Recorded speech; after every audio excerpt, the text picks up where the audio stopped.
The U.S. is thinking about adding a task force to the Red Sea. Now, this is because the Houthis have been shooting at us from Yemen.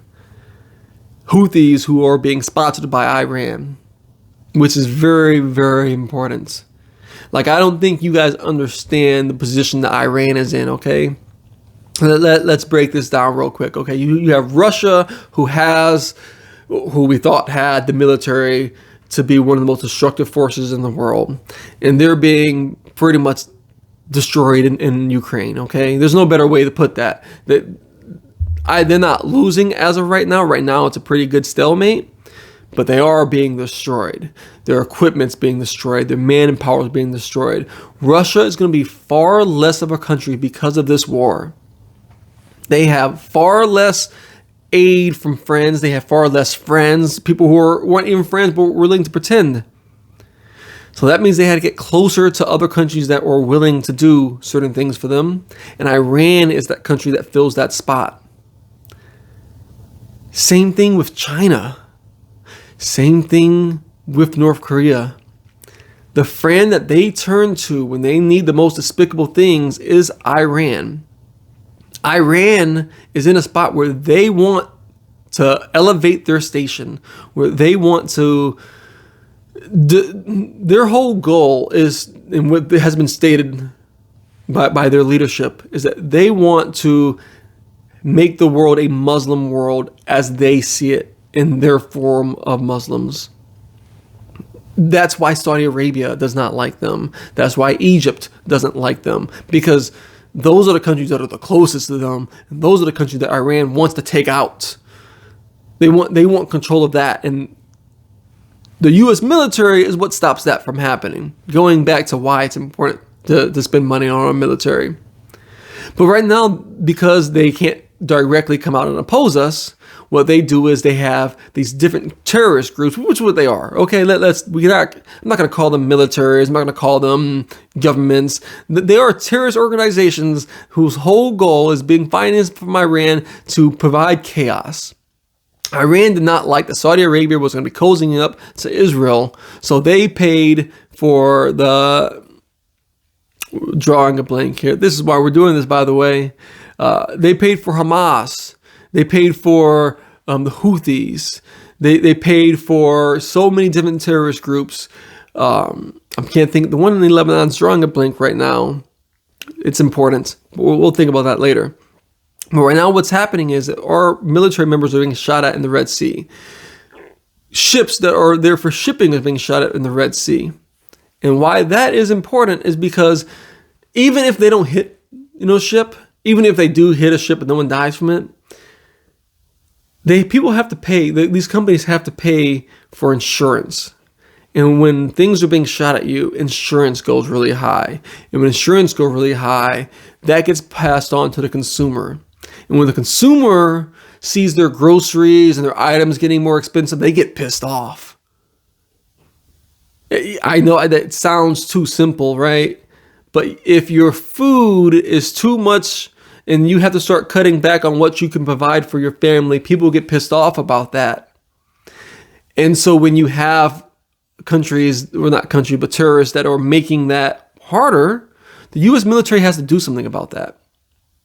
Because one, we are basically the global police, but for good reason. But also, it directly affects us, and it directly affects the people who we are friends with, who we choose to aid and ally with.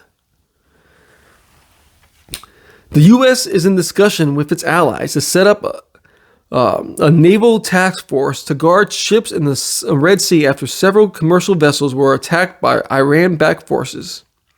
The attacks are seen as an extension of Israel's war with Hamas, which started with terrorist attack on October 7th. We already put Hamas there. Listen, some of my notes, man. The attackers used drones that were traced to parts of Yemen controlled by the Houthi militia, which is in support of Iran. The Houthi militia said that it wanted to stop Israel ships from sailing the Red Sea until Israel stops its assault on Hamas in Gaza. Now, while that's all in good, and if that's actually what they were doing, I'd still be mad about it, but I wouldn't be as mad about it. But the ships that they were attacking did not fly Israeli flags. They were flying UK flags. And the U.S. destroyer that was over there was not flying an Israeli flag. They were flying an American flag. So while you can, they say one thing to their own population, that's to their own population. There is a huge issue in the Middle East right now. The Muslim world is anti-Israel, always been anti-Israel, but they're more anti-Israel than they've ever been. And we're going to get to Americans being anti-Israel because that's just stupid. Like, to literally side with the group of people that wants us dead, that chants death to America, like, that's fucking stupid, okay? But the Houthis are not shooting at people.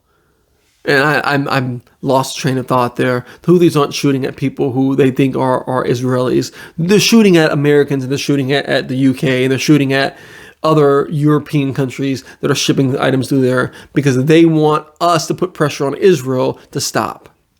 That is their goal. Their goal is to say, hey, if we make it tough on America, maybe America's going to make it tough on Israel.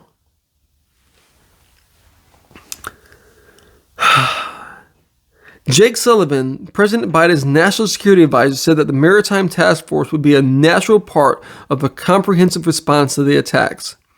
Sullivan also said the attacks were not justified, even if some of the ships had ties to Israel, and that they affected 14 different nations that rely on maritime commerce.